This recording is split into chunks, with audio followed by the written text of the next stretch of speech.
2. Together with friends along the way, united with strength to face the day. We're together and now we're here to say, united we will be the change.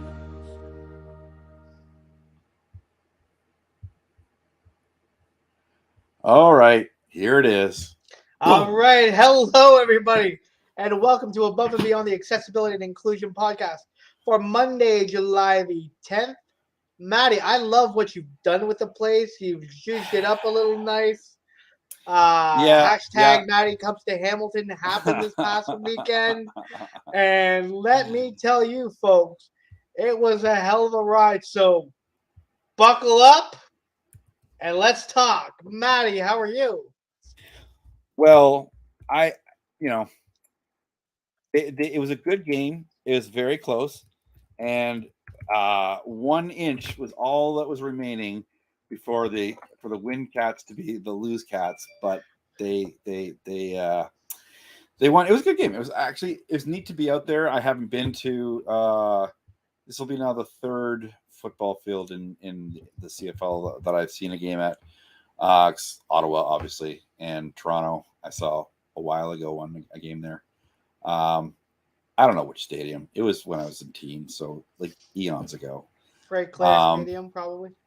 No, Frank Clair Stadium was Ottawa's old stadium. I said Toronto. I don't remember Skydome. where this. No, it was before Skydome was built. Exhibition place. Yes, that's it. There you go. Yes. Okay. Yeah, it was a good game, but you know what? I didn't come for the sport. I came for the company. And what cool company it is. I had, yes. Yeah, no, absolutely. I don't know what you're talking about. What kind of cool company you had, buddy? No, I'm kidding. It was a lot of fun this whole weekend.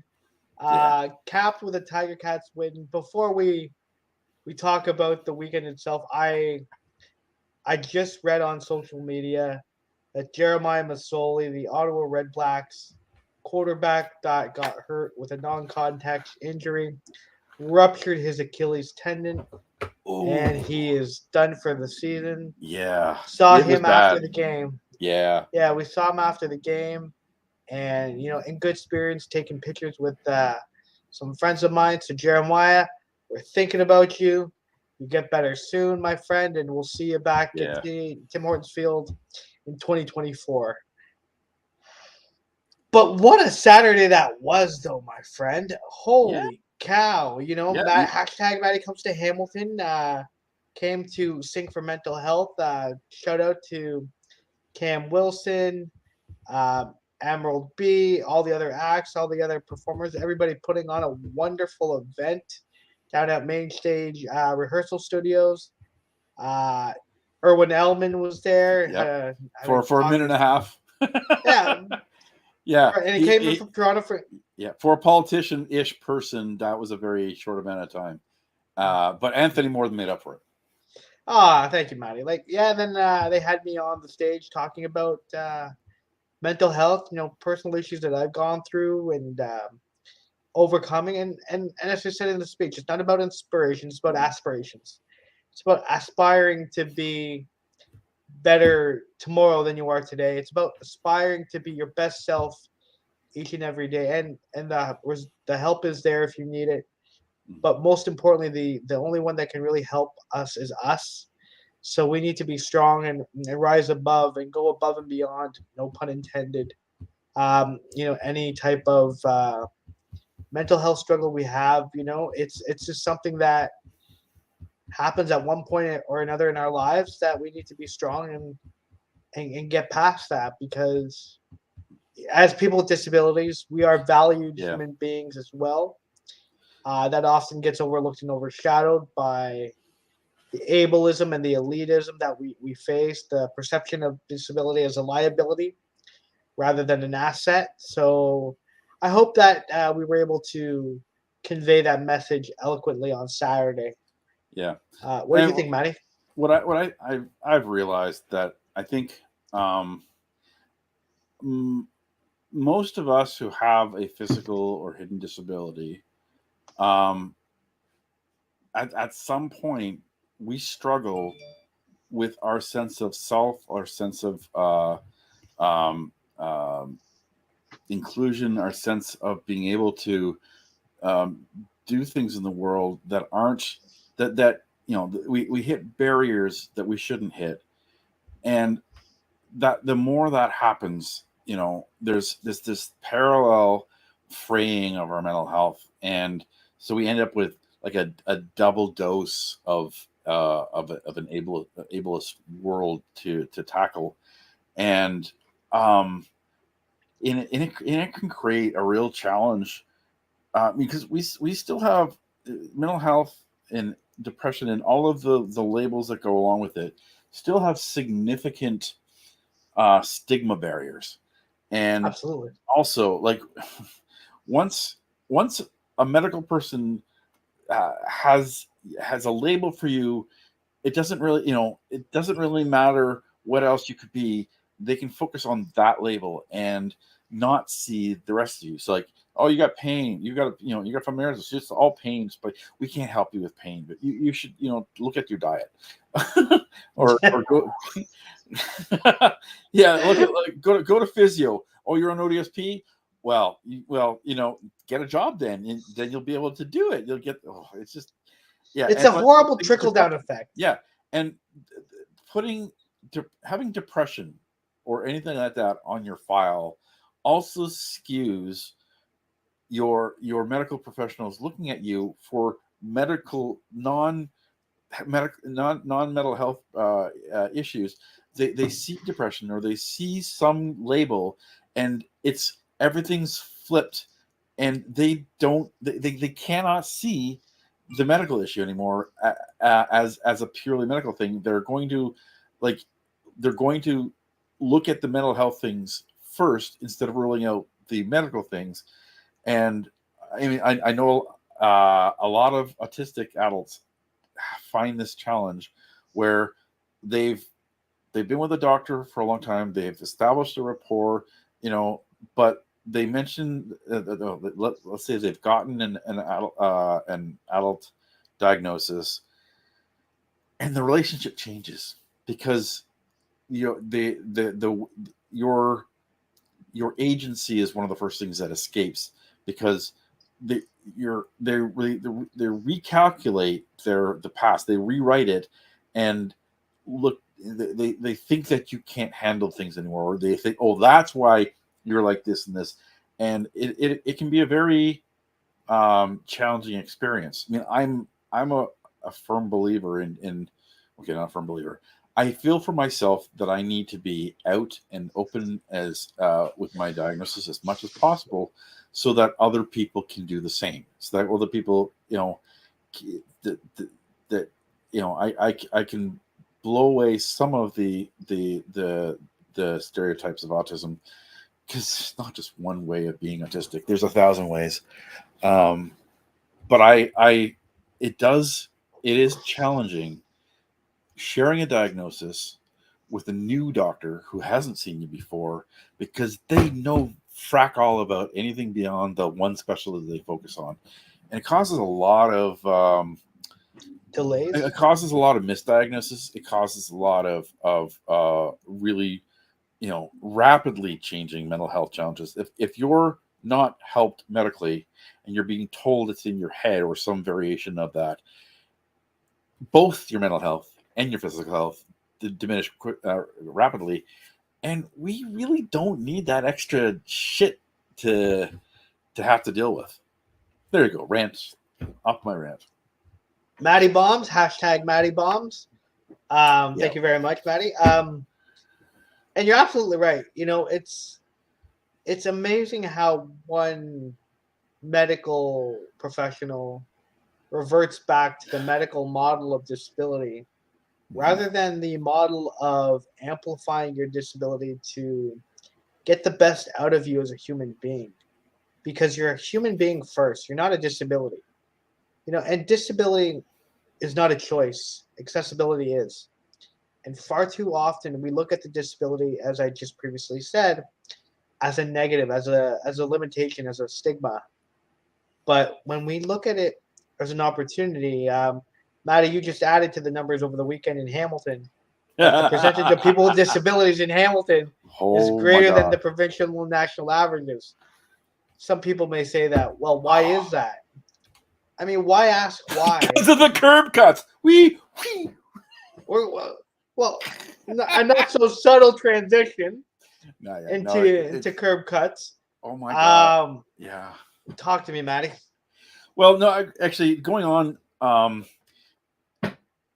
Hamilton has a lot of visibly disabled people.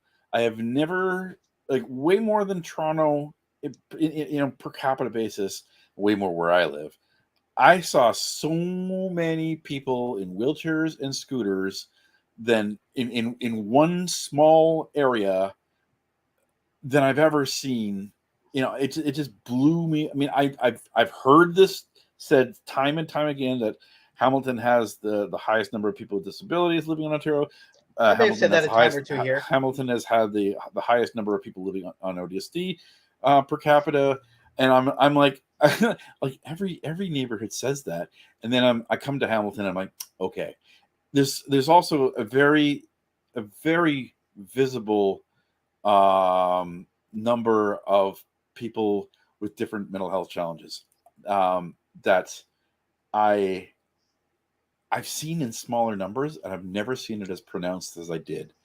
And there's encampments, and there's a whole bunch of things that Hamilton is facing, and you would think then that Hamilton would be a place where they would be proactively working at meeting the needs of people with disabilities, whether it's mobility, whether it's sight or hearing, whether it's the mental health challenges.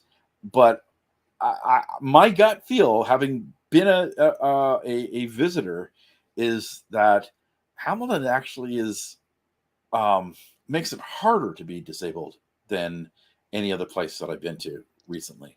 Like, physically going through it is challenging. It's if you have sensory issues, it's challenging, and so certainly mental health issues are going to be skyrocket higher. That's a very astute statement, my friend. That's you're not wrong. You're not wrong. But and I feel like Hamilton, and not only Hamilton, but many cities tend to want to meet the needs of the AODA. They will tend to want to meet the needs of building codes, because the perception is, if we meet the AODA and we meet building code, naturally we're going to meet the needs of people with disabilities, when it should be meeting the needs of people with disabilities first, therefore exceeding the AODA, therefore exceeding Ontario building codes. Yeah. And it's like, I stayed mostly in, I guess, I stayed mostly in the King Main corridor. Would you call that downtown? Is Downtown, it downtown? yep. Okay, Downtown right. Hamilton and Melrose. Yeah. And so that is, although I did spend a little time up in the mountain, I think, up near not the mountain, I don't know. It was, I was a little bit around the area of the McMaster University. Nope, that's still downtown. That's downtown? That's really? still downtown. Yep. Okay. All right. It's on the other side of the highway, so I figured that can't be. But I don't know anything about Hamilton. I just go there, and Google shows me the way. Right? Yeah. And kudos to you, my friend. We were talking about. Sorry, Manny. Yeah, I was just going to finish. My evaluation of Hamilton is very it's concise to this area. So I don't know other areas of Hamilton, the wider picture, but it's the infrastructure is decrepit. It looks aged. It looks like it's just not cared for. Like, out of all of the intersections, maybe 5 out of the 60 that I went to were new, had new sidewalks with proper curb cuts. Everywhere else, if the curbs weren't great, the roads themselves had just the intersections in the roads had so many potholes, so many things that you couldn't see until the last second. And there's a lot of closed buildings. There's places that looked that had been burnt and then sort of boarded up. That outside of the core part of the town where there were all of the office buildings, everywhere else, it felt like nobody gave a rat's ass about the people that live in that area. And so it's no wonder why we have so many people that are struggling in that area. Yeah, that's a extremely fair assessment, and it's tough. It's tough because many people in Hamilton are struggling. There is a lot of encampments. There's a lot of homelessness. And the infrastructure in Hamilton, albeit your situation was a small piece of the puzzle. Yep. But although very accurate, there are so many roads, whether it be on the mountain and in Lower Hamilton, that do require attention and require attention now. And speaking of curb cuts, Maddie, I think now I can make everything public because it's been made public. June the 9th, June the 10th, June 9th or 10th, I was at the Concession Street Fest, and I had fallen because of a poorly manicured curb cut because the edge of the curb and the road didn't meet each other, which caused my front tire to catch, and I went ass over tea kettle. I guess this is just going to be an episode, Maddie, where we're just going to like swear with each other. So this is a hard one because we have great hope, but we're living through really freaking difficult and painful challenges. Absolutely, that lack of accessibility has created for us. Yeah, and we immediately reached out to the office of that counselor when it happened. I'm not going to name any names, and they proceeded to do what was another Band-Aid solution, essentially wasting money to the point in which they could have done it right from the beginning, but they decided to put a little Band-Aid on it to when they can get it around to it later on. That's not okay. That's not okay. It's something that needs to be wholeheartedly looked at. The curb cuts, the potholes, the roadways are not safe. Imagine you got a stroller with a young baby and you hit a curb cut or a pothole. That's not good. Like, it's just something that needs to be addressed and needs to be addressed now. It's not about meeting the needs of the AODA. It's not about meeting the needs of building codes. It's about meeting the needs of your residents. And over 27.7% include people with disabilities all across Hamilton.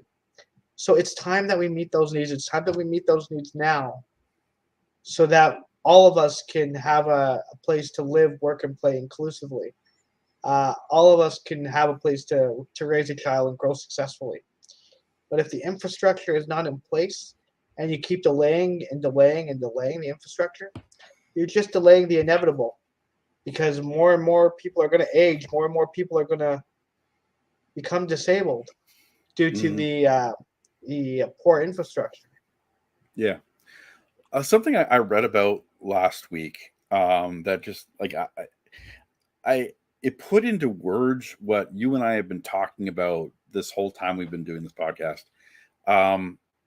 It's called the curb cut effect.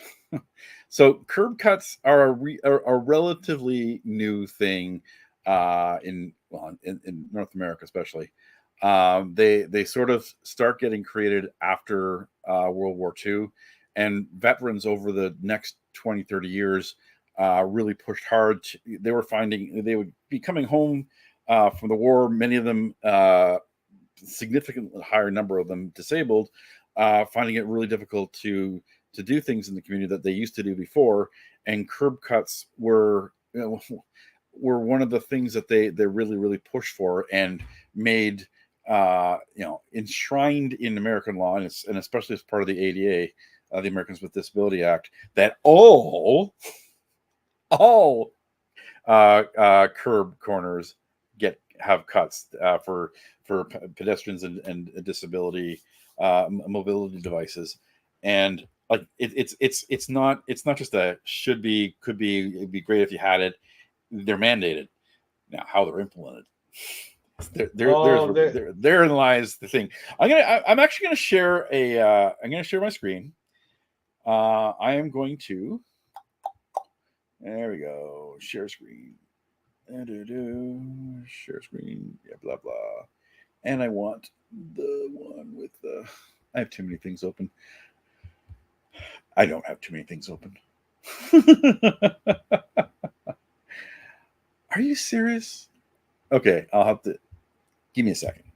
I have to just cut and paste this into a Google window. Oh, all right, then, Maddie. While you're doing that, Yeah. Yeah, it's very, very astonishing that work tends to be done to, or work tends not to be done for disability and disability inclusion. Yeah. And it's not something that you can't wait anymore. Yeah. This is Disability Pride Month, first and foremost, ladies and gentlemen. Yeah. This As you can see is over July. there. July is Disability Pride Month, and Maddie and I have been amplifying our message all over Facebook, all over social media. And next week's live, I should be able to announce something happening here locally. So there's the teaser for that. So stay tuned. How we doing, All right. Maddie? Yeah. So the interesting, okay. So the curb cut effect is, I'm just going to read something I pulled off a site today. A magnificent and unexpected thing happened when the wall of exclusion came down. Everybody benefited. Not only people in wheelchairs, parents pushing strollers headed straight for curb cuts. So did workers pushing heavy carts, business travelers wheeling luggage, even runners and skateboarders. A study of pedestrian behavior at a Sarasota, Florida shopping mall revealed that 9 out of 10 unencumbered pedestrians go out of their way to use a curb cut. So, like, this is like doing a small thing that was necessary for a small number of people with disabilities made a world of difference for everybody else. Now I'm going to share the screen now that I have got the thing. I'm going to show you some interesting curb cuts. There we go. Okay. We're going to look at some of these. Hey, look at that. Look at a ramp. That's awesome. Hey, they got a ramp for us. Oh, here we go. Elevator shut down. Here's the note on it. Today is the day we take the stairs. Yeah. Okay. That's great accessibility. Oh, and here's some examples of some more ramps that are okay. They would be hell to go on, but they end up in front of a gate that you cannot get through. Here's a ramp that's not facing the door, so you basically. I actually experienced something like this in the hotel that I stayed in. They had an automatic door that let you in on the left, and then they had their it just opened automatically. But then they had their accessible door in the second state on the right side, and but they kept propping the left door open, but it was open in a way that I couldn't get in with the wheel. It was annoying. It's like, okay, how do these things get designed? Like, who thinks of these things? Oh, look at that. Here's an accessible parking spot.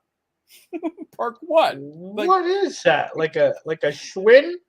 It's a curb cut in front of a wall, but with no way to go onto a sidewalk. You're just stuck there. Wow. Oh, here's an accessible parking spot. You know, it's not just one. It's not just one spot. It's not just two. It's three. There we go. Jump, and then you can get on the ramp. Or it's a fun way to getting off. We Oh, did the Dukes yeah. of Hazzard. Now, this is something I come across a lot. I ask some retailers, do you have a ramp? Are you wheelchair accessible? No, but if you ask us, we'll get the door open for you. And how am I supposed to ask? How am I supposed to reach you? Like I've seen these places and it's just like knock knock knock until so hopefully you reach somebody. How do you? Sometimes we can't even knock on the door because there's a step up. Anyways, this one is scary as all hell. You go down that it's there's a stairway to heaven. Well, this is the ramp. That's the ramp to you know where. Okay, look. Hey, there's an accessible sign. Must mean you can get in there. Yeah, that door's ready for you. Oh, yes. Oh. Keep clear for wheelchair users. Wait. Unless this is a speed bump. It looks like a little mini cup pipe course. I know exactly. And the funny thing is, I see these things often in real life too, and I wonder what are people thinking? Look here, you got steps to get in and a ramp, but the ramp requires you to get a step up. So you need a ramp for a ramp, basically. Yeah. Now here is a proper way of taking use of a place that's going to have stairs. You've got a ramp intertwining between the things. I mean, for people that aren't motorized, this is a challenge, especially as there's no rails or anything like that. I was just going to say there's no railings. There's no rails. Yeah, you be railing all right. So I think it's a scary staircase as just to begin with, but at least there is a clear path. Oh, I saw these and I'm like, oh my god, this. And again, it would just be. It'd be funny if this were just we were imagining these things. These are real. These are in the world that we live. Some of these are in Canada, and some of these are in the States. Just And then you'll see videos on YouTube of a quote unquote expert wheelchair users using the rail to slide down until they get onto the platform, and then using the other rail to get on down the stairs, and then just bunny hopping each of the stairs. Yeah. All the respect in the world for you guys that are able to do that. I can't do it.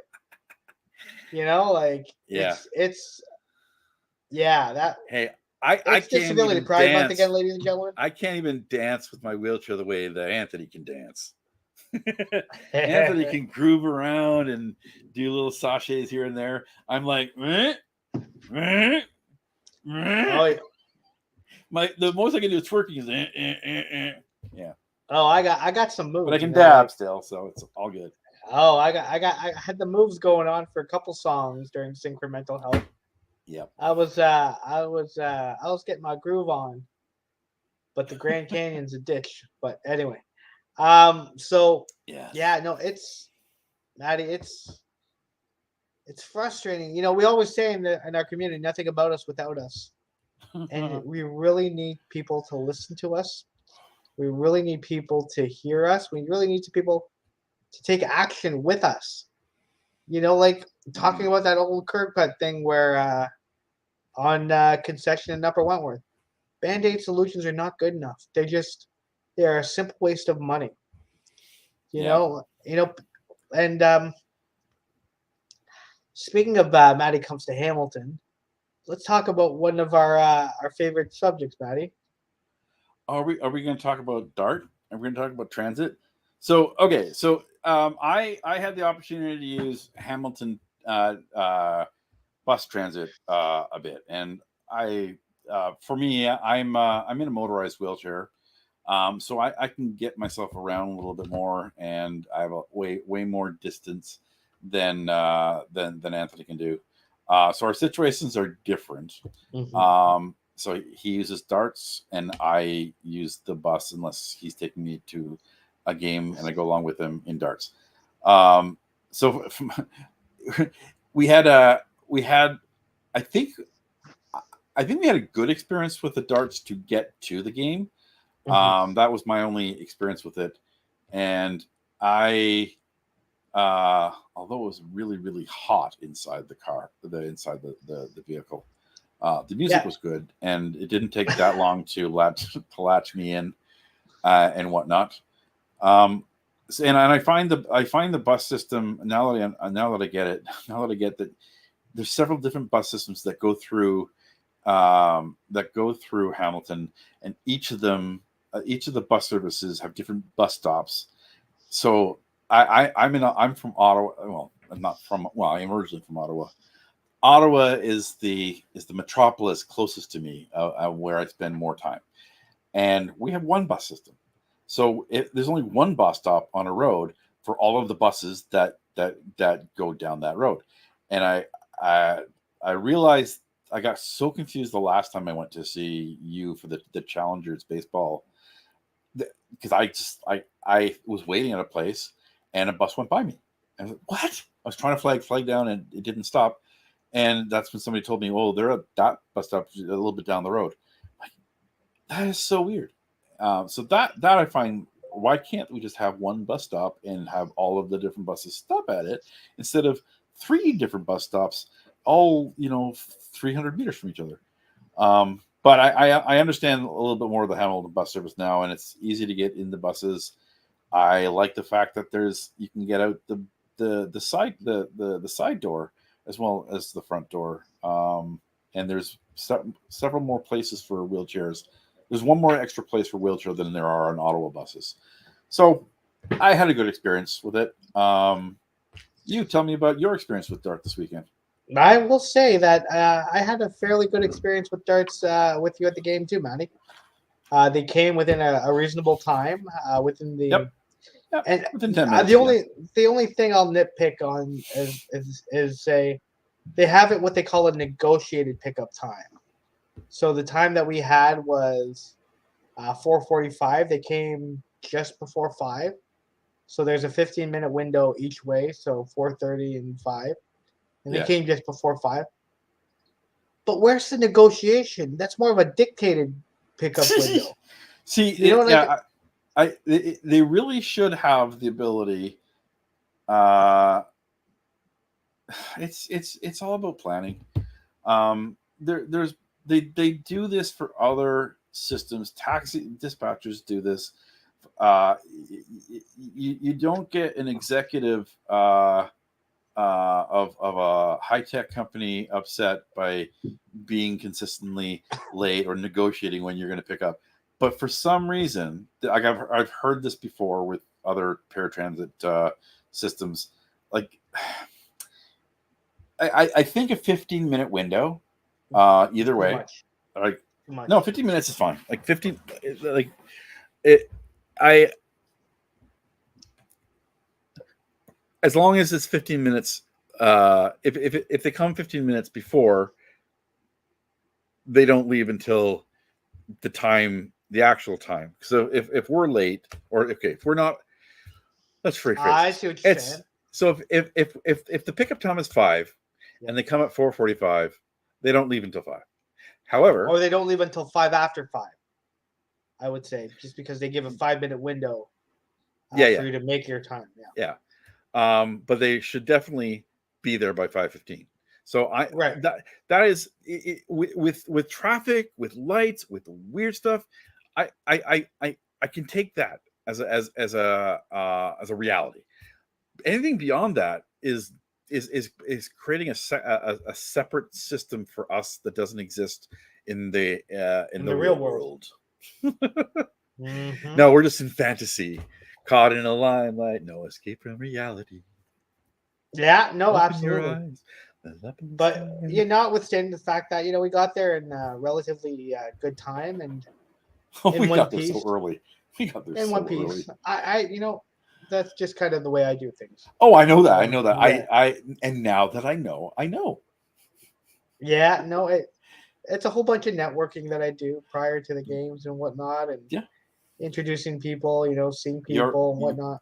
you're a known person, and it was interesting, having a little bit of celebrity, you know, the, it was cool. I mean, it's great to see a lot of people know you and appreciate you, And and know that the work that you do. thank you, buddy. And kudos to Tim Hortons Field. They now have now have the dynamic symbol across the seats in the top tier where the accessible seating is. They Yeah, have and all the companion seats. all the I hate that word companion, but yeah, all the I know, other but it is seats. what it is. Yeah, they have all the The dynamic guest symbol. And all that seating. The guest yeah, seating. guest seating. There we go. That's better. They have the dynamic symbol and all that seating now. So yes, that was very exciting to see. Yes. And This weekend. and yeah, and another real kudo out to the Tim Hortons Field staff. So I have a lot of food allergies, so it can be really difficult for me when I go out.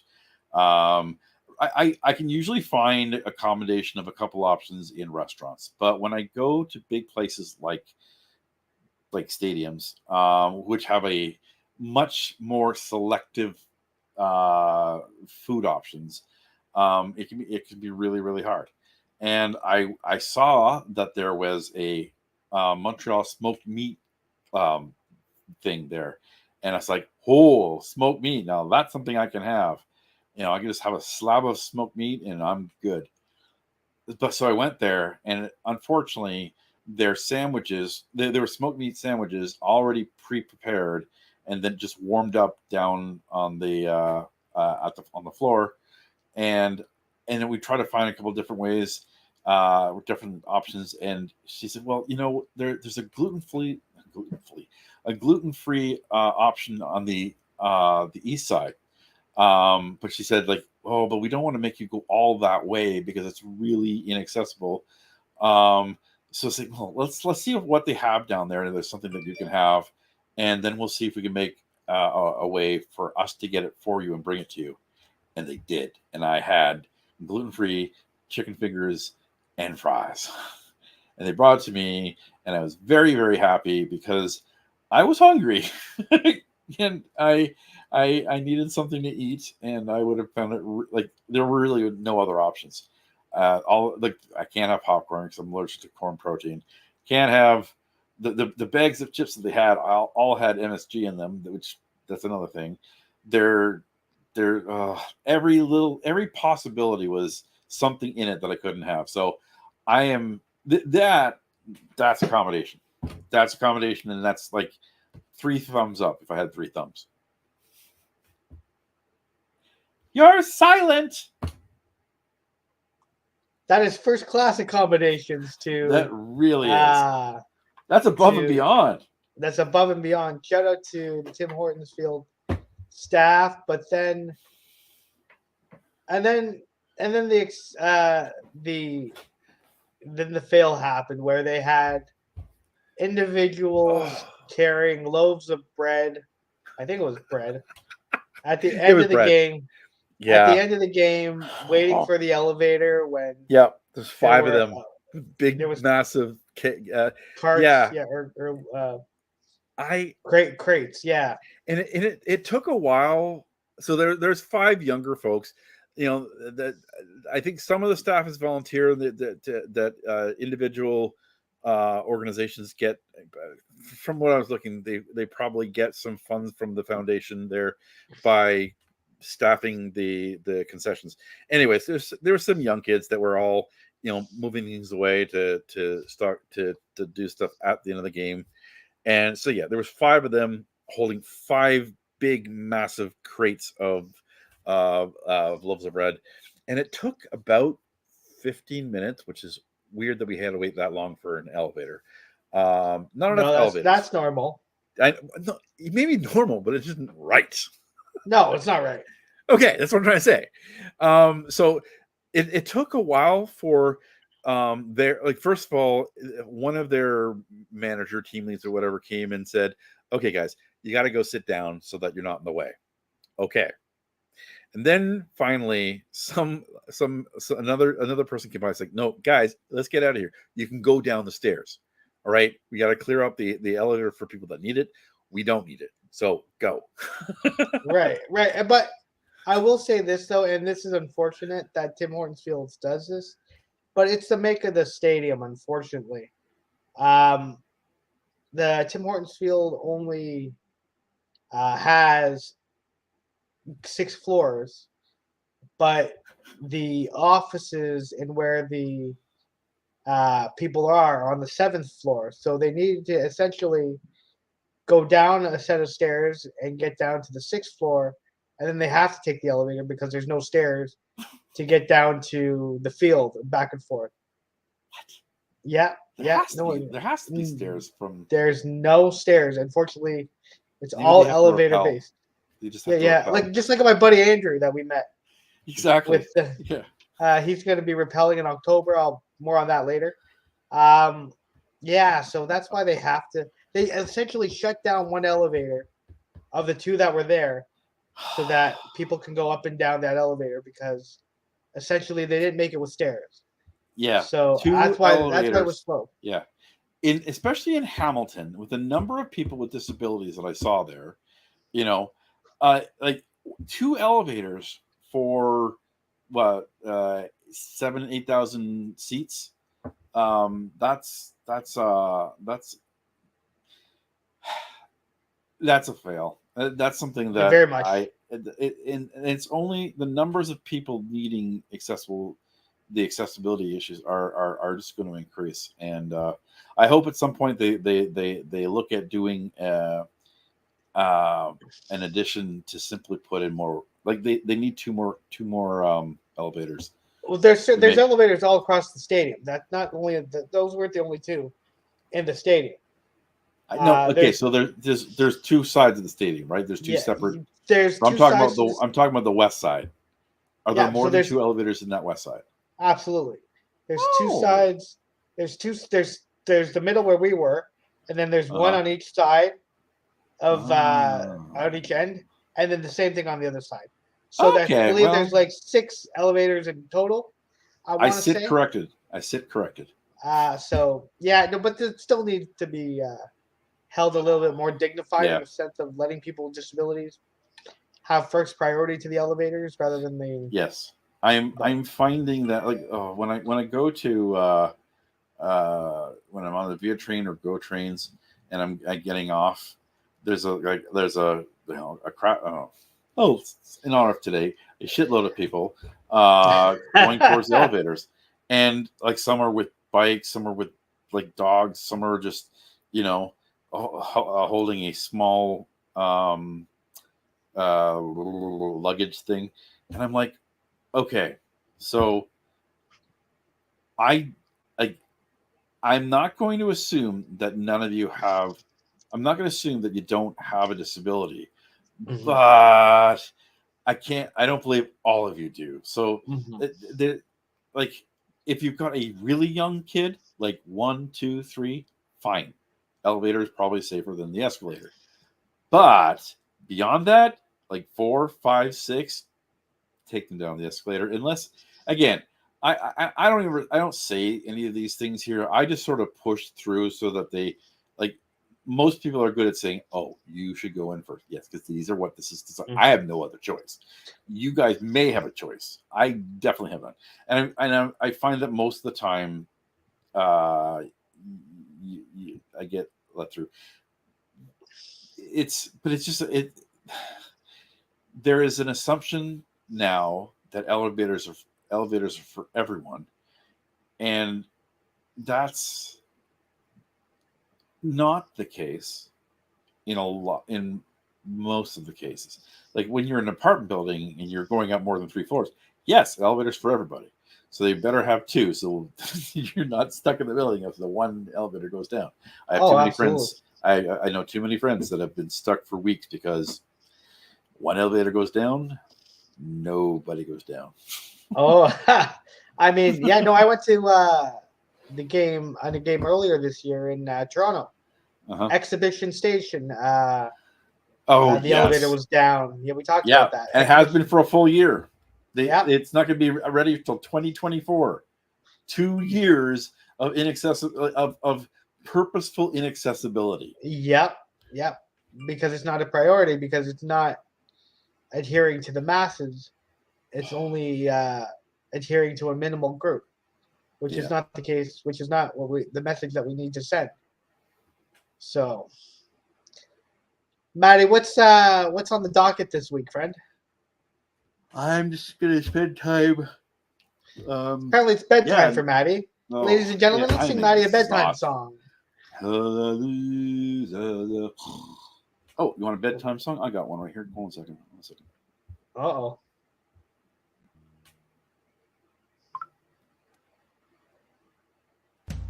Together with friends along the way. Wow. Oh, wow. Well, ladies and gentlemen, that concludes our final podcast live for this incarnation of Above and Beyond the Accessibility Inclusion podcast. One of us will be back. I don't know if it's Maddie, but no, I'm kidding. But yeah, guys, thanks so much for watching and listening to us today. You can catch us at Above and Beyond Anthony Frisina, at Matt J. Dever, at the autisticrambler.com, at Above and Beyond for you, at Above and Beyond the podcast at gmail.com. Thanks as always to Gareth LaJoie, Natanya DeHaan, Nick Hurst, and Tyrell Crawford for this theme song for Above and Beyond together. We are normally here 5 p.m. For our Facebook Lives, but now it's 5 p.m. ish. Maddie, this was fun. Thanks for joining. I didn't mean for you to queue up the. I know. I just did it for fun. Okay. And I knew that it would throw you. Yeah, it did throw me actually. So I haven't done any. I think I've done like one Bruce Banner today. I guess we just go into the conversation. Yeah, no, absolutely. Somehow. Fair enough. Again, guys, we're here normally every Monday at 5 p.m. Next week still continues Disability Pride Month. Maddie and I have had a lot to say over the last 2 weeks of Disability Pride Month. I'm sure next Monday is not going to be any different. I'll make an announcement next Monday. Maddie, thanks for coming to Hamilton on over the weekend. It was a fantastic time. Great to see you as always. Thanks for listening and watching, everybody. Maddie, thanks again, and we'll see you next time. And queuing up the music. United, we're strength to face the day. We're together.